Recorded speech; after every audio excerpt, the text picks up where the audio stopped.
কেমন আছো? উমা রাশেদ, তোমার এই কি অবস্থা হয়েছে? কই? শরীরটা পুরায়া তামা তামা বানায় ফেলাইছো রোদে।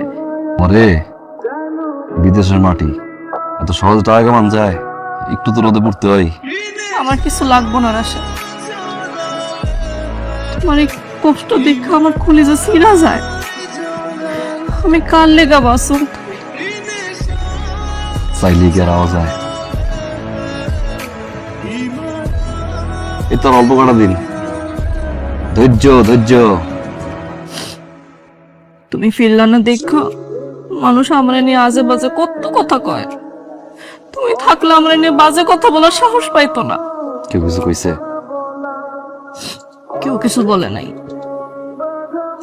তুমি নিজের খেয়াল রাখো তো, এত রোদে থাইকো না, নিজের নিজের যত্ন নিও। একটু ধৈর্য ধরো, আমি আই। ভালো থাকা।